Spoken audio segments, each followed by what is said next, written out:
Hello everyone, কেমন আছেন সবাই? আমার আরেকটি নতুন ব্লগে আপনাদের স্বাগত জানাই। আজ মঙ্গলবার, আজ আবার একটা বিশেষ দিন। আজ হচ্ছে মকর সংক্রান্তি। এই এখন সকাল 9টা মতো বাজে। সুমন এই যে বসেছে ঘুড়িগুলো নিয়ে ওই সুতো লাগাতে। একটু পরে আমরা যাব, এখানে একটা বড় মাঠ আছে, ওখানে ঘুড়ি ওড়াতে। তার জন্য আগে ঘুড়িগুলোতে সুতো লাগিয়ে নিচ্ছে। আজকে হচ্ছে সুমনের অফিস ছুটি আছে। মকর সংক্রান্তির দিন সবারই অফিস ছুটি থাকে। ওরা ওদিকে ঘুড়িগুলো রেডি করছে আর আমি একটু এবারে মকর বানাতে বসেছি। মকর সংক্রান্তির দিন মকর না বানালে হয়, একটু মকর খেতে ইচ্ছে করে, তাই কিছু ফল নিয়ে নিয়েছি। এবার সেগুলোকেই আমি বঁটিতে কুচি কুচি করে কেটে নিচ্ছি। মকর সংক্রান্তির দিন এলে বাড়ির মকরটাকে খুব মিস করি। আজকের দিনে বাবার বাড়িতে মকর বানিয়ে ঠাকুরের কাছে পুজো দেওয়া হয়। ওই মকরটার এত সুন্দর টেস্ট হয়, খুবই ভালো লাগে খেতে। যাই হোক, আমি প্রত্যেক বছরই মকর সংক্রান্তির দিন আমি একটু মকর বানাই। এই যে কিছু ফল নিয়ে নিয়েছি, যেমন এই আমার কাছে 12 রকমের ফল ছিল, ওইটাকেই কুচি কুচি করে কেটে নিই। এই যেমন শসা, কমলালেবু, বেদানা, আপেল, কলা, আঙুর, নারকেল কুল, মটরশুঁটি, নারকেল, পেয়ারা, আখ, রাঙালু, এরকম করে মোটামুটি 12 রকমের ফল নিয়ে নিয়েছি। এবারে তার সাথে নিয়ে নিয়েছি এই যে কাজু, কিশমিশ, আদা কুচি, বাতাসা আর গুড়, আর কাঁচা দুধ, আর এই যে একটু চাল ভিজিয়েছি, গোবিন্দভোগ চাল ভিজিয়ে ওটাকে আমি মিক্সিতে বেটে নিয়েছি। এবার এইগুলো সব একসাথে এবারে মিশিয়ে দেব। এখানে হচ্ছে শাঁখালুটা পাওয়া যায় না। যাই হোক, এরকম করে যে যে ফলগুলো অ্যাভেলেবেল, এবার আমি সেইগুলো দিয়েই মকরটা বানিয়েছি। এইবারে সবগুলো আমি এক এক করে মিশিয়ে মকরটাকে বানিয়ে নেব। মকরের মেন হচ্ছে এই শীতকালে যে প্রথম ধানটা ওঠে মাঠ থেকে, ওই যে ধান থেকে যে চাল, সেই চালটাই মকরে দেয়া হয়। এবারে আমি হচ্ছে ওই গোবিন্দভোগ চাল থাকে আমার কাছে, ওইটাই ভিজিয়ে করেছি। আর হচ্ছে এই সময় যে শীতকালীন খেজুর গুড়ের যে পাটালি পাওয়া যায়, ওই পাটালি গুড়টাকেও এতে দেয়া হয়। কিন্তু আমার তো এখানে খেজুর গুড় পাই না, আর খেজুর গুড়ের পাটালিও পাই না, তো তাই আমি ওই আখের গুড় দিয়েই করেছি। এই যে বানানো হয়ে গেছে মকর। অনেক রকমের ফল থাকে তো, তাই একটু একটু দিলেও মকরটা পরিমাণে বেড়েই যায় শেষে। যাই হোক, এবার আমরা একটু এই টিফিন করে নিয়ে এবার আমরা ওই ওভাল পার্কে যাব। ওই টিফিনে একটু মুখ সেদ্ধ করেছিলাম, ওইটা দিয়েই মুড়ি খেয়ে নিয়ে এবারে ওভাল পার্কে চলে এসেছি। এই যে দেখুন, পুরো ওভাল পার্কটায় লোকজনে পুরো ভর্তি, সবাই ঘুড়ি ওড়াচ্ছে। এই গুজরাটে মকর সংক্রান্তিটা খুব সেলিব্রেট করে এই কাইট ফেস্টিভ্যাল নিয়ে, সবাই মিলে ঘুড়ি ওড়ায়। এই যে দেখুন, মাঠটা জুড়ে লোকজনে ভর্তি, গান হচ্ছে, লোকজন ঘুড়ি ওড়াচ্ছে, কিছু খাওয়ার স্টল আছে, লোকে খাওয়া দাওয়াও করছে। এখন সকাল এই 11:30 হয়ে গেছে। এই যে আমরাও এলাম কিছু ঘুড়ি নিয়ে।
আকাশটা বেশ সুন্দর লাগছে, আকাশটা পুরো রং বেরঙের ঘুড়িতে পুরো ভরে গেছে। এবারে বেটু তো খুব মজা করছে, ও খালি ঘুড়িটা হাতে নিয়ে খালি ওড়াবে। ও তাই করছে, ওই আমরা সুতোটা ধরছি আর ও ঘুড়িটা হাতে নিয়ে উড়িয়ে দিচ্ছে।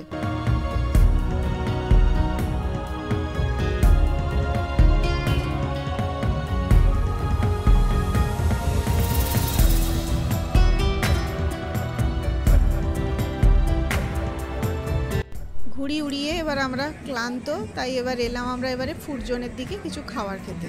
এসে দেখি তো বিশাল লাইন। তো খাওয়ার ইচ্ছে ছিল ওই গুজরাটি ডিশ জেলিবি আর ফাবড়া, কিন্তু লাইন দেখে আর খেলাম না, খেলাম আমরা মিক্স ভাজিয়া। ওই খাওয়া দাওয়া সেরে আমরা এবার ঘরে চলে এসেছি। এখন প্রায় ওই 1:30 বাজে, দুপুর 1:30। তো আমি যাওয়ার আগে আমি একটু রান্না এগিয়ে দিয়ে গেছিলাম, ওই ভাত, পুঁই করে চচ্চড়ি আর কাঁচকলার কোপ্তা করবো বলে ওই বলগুলো ভেজে রেখে দিয়ে গেছিলাম। এসে ওই গ্রেভিটা বানিয়ে নিলাম। এবারে দুপুরের খাওয়া দাওয়া সেরে একটু রেস্ট নিয়ে এবার আমরা বিকেলে ওই আমাদের টেরেসের উপর উঠে এসেছি, ছাদের ওপরে, ওই 5 তলা ছাদের ওপরে। এবারে বিকেলেও সবাই কি করছে, যে যার ছাদের ওপরে উঠে সবাই ঘুড়ি ওড়াচ্ছে। এইটা হচ্ছে বেটুর 2 নম্বর ঘুড়ি ওড়ানো হচ্ছে। এবারে সুমন হচ্ছে বেটুর জন্য 5খানা ঘুড়ি নিয়ে এসেছিল। এবারে তার মধ্যে হাসির কথা হচ্ছে কি, সকালে যে ঘুড়িটা ওড়াচ্ছিল সেটা বেশ সুন্দর আকাশে উঠছিল, তবে ওর জন্য যে লাটাইটা কেনা হয়েছিল ওটা হচ্ছে নর্মাল সুতো, কারণ বাচ্চা ওড়াবে। এবারে মাঞ্জা দেওয়ার সুতো লাটাই কেনা হয়নি, কারণ হাত কেটে যাওয়ার ভয় থাকে। এবারে ওভাল পার্কে তো সবাই মাঞ্জা দেওয়ার সুতোর ঘুড়ি ওড়াচ্ছে, এবার বারবার কেটে দেয়, মানে এরকম করে 4-5 বার ঘুড়িটা কেটে দিয়েছে। এবার ওই ঘুড়িটাকেই আবার আমরা সুতো লাগিয়ে আবার উড়িয়েছি, কারণ ঘুড়িটা ভালোই ছিল।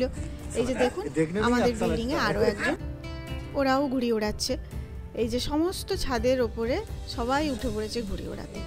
যাকে এখন সন্ধ্যে 7টা বাজে, আমরা তো একবারে নিচে চলে এসেছি। এবারে মকর সংক্রান্তির দিন একটু পিঠে না খেলে হয়, তাই শর্টকাট করার জন্য একটু আজকে পোড়া পিঠে করছি, আর অন্য কোনো পিঠে করলাম না, কারণ সারাদিন যা পরিশ্রম হয়েছে, তো ওই জন্যই পোড়া পিঠে করলাম। তাও আবার আজকে মাইক্রো ওভেনে করছি। এটা আজকে আমার এটা এক্সপেরিমেন্টই বলা চলে, কারণ মাইক্রো ওভেনে কখনোই করিনি। এবারে দেখলাম মাইক্রো ওভেনে কেমন হয় পোড়া পিঠেটা। এমনি নর্মালিতে তো ওই প্রেসার কুকারে করতাম, না হলে ননস্টিকের কড়াইতে করতাম। এবারে আজকে ভাবলাম একসাথে ওই কড়াতে সমস্ত ব্যাটারটাকে ভালো করে বানিয়ে নিয়ে এবারে কেকের যে টিন আছে ওইটাতে ঘি গ্রিস করে দিয়ে এবারে ব্যাটারটা ঢেলে দিয়ে এবার মাইক্রো ওভেনে বসিয়ে দিয়েছি। এটা এখন আধ ঘন্টা হবে। পোড়া পিঠাটা এবার হয়েই এসেছে, আর 1 মিনিটের মতো বাকি আছে। এবারে বের করে দেখলাম বেশ সুন্দরই হয়েছে, ওপর থেকেই যে দেখেছেন ক্র্যাক হয়ে গেছে। এবার এটা ঠান্ডা হলে আমি ডিমোল্ড করব। এবার ঠান্ডা হয়ে গেছে, এবারে তুলে দেখলাম বাহ, নিচটাও খুব সুন্দর হয়েছে। এই যে দেখুন এই টিনটাতেও কিছু লেগে নেই, বেশ সুন্দর হয়েছে। এবারে এটাকে কেটে খেয়ে দেখা যাক কেমন হয়েছে টেস্ট। না খেয়ে দেখলাম বেশ ভালোই হয়েছে খেতে, দেখতেও ভালো হয়েছে। তো এতটাই ভালো হয়েছে কাটতে কাটতে সুমন তো অর্ধেক খেয়েই নিল। যাকগে, তাহলে মাইক্রো ওভেনের পোড়া পিঠাটাই আমি সাকসেস হয়েছি। তাহলে আজকের মতো ব্লগটা এখানে শেষ করছি, ফিরে আসবো পরের আরেকটি নতুন ব্লগ নিয়ে। তো সবাইকে হ্যাপি মকর সংক্রান্তি জানিয়ে ব্লগটা আজকেই শেষ করলাম এখানে। Bye bye.